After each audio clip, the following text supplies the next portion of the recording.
এর উত্তর মঙ্গল কামনা করে আমি বৌমাকে আলমকে দুজনকে একত্রিত করে দিলাম।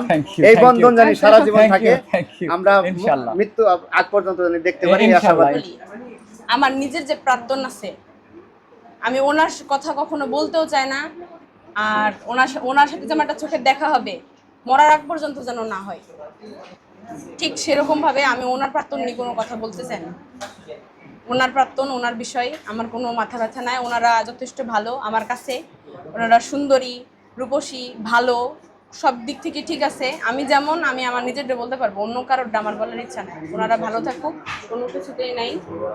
আর আমার ফ্যামিলি যেখানে মানছে, আর ফ্যামিলিও বাদ, সব বাদ, আমি যখন নিজেকে ইজি ভাবছি এটাতেই আমার কাছে আর কিছু মানে কে কি বললো দেখার বিষয় নাই। আর আর কি বলবো, আর কিছুই বলার নাই। সারা জীবন কাটিয়ে দিব কিনা, আমি যখন বললাম আমার একটা নিজের ভিতরে একটা ইচ্ছা আছে, আমি আল্লাহর কাছে বলছি।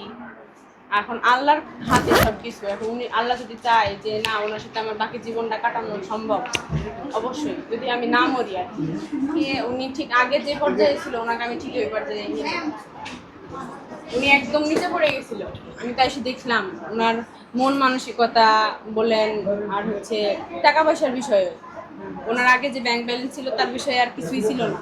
মানে টাকা এত পরিমাণে অপচয় ভাবে খরচ করছে মানুষকে খুশি করার জন্য। তো আমি আসার পরে দেখলাম যে না, উনি যদি এখন এভাবে চলতে থাকে তাহলে পথের ফকির হয়ে যাবে একদম। এটা কি দয়া না ভালো? অবশ্যই ভালোবাসা। আমি আমার স্বামীর ভালোটাই চাই। আমার স্বামী ভালো থাকলে না আমি ভালো থাকবো। এর জন্যই মনে করেন আমি বললাম যে টাকা পয়সা এইভাবে অপচয়ভাবে খরচ করেন না, একটা ব্যবসাতে বিনিয়োগ করেন।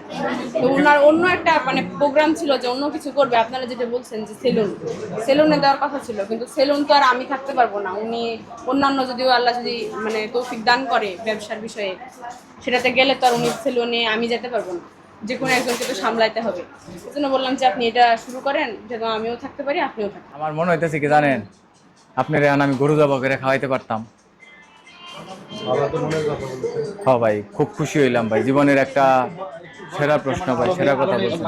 হ্যাঁ, তোমার ন্যায্য পাওনাটা তুমি পাওয়ার জন্য, যেহেতু তুমি একটা মোটা অঙ্কের টাকা হয়তো পেয়েছো, এই টাকাটা নষ্ট না করে, মানুষের জীবন কিন্তু তোমার বয়স হয়তো বা প্রায় 35-40 বছর হয়ে গেছে, সামনে এখন ভালো দিন যাতে যায়, সংসারে যাতে উন্নত হয়, তুমি ভালো চলো, তোমার সংসার ভালো চলে, মা বাবাকে নিয়ে তোমার এই বর্তমান ওয়াইফ এবং ছেলেটাকে ভালোভাবে মানুষ করো, সকলের সাথে মিলেমিশে চলো, সকলেই যেন তোমার সুনাম গায়, আমি এই আশাবাদ ব্যক্ত করে আপনাদের সকলকে ধন্যবাদ জানাই।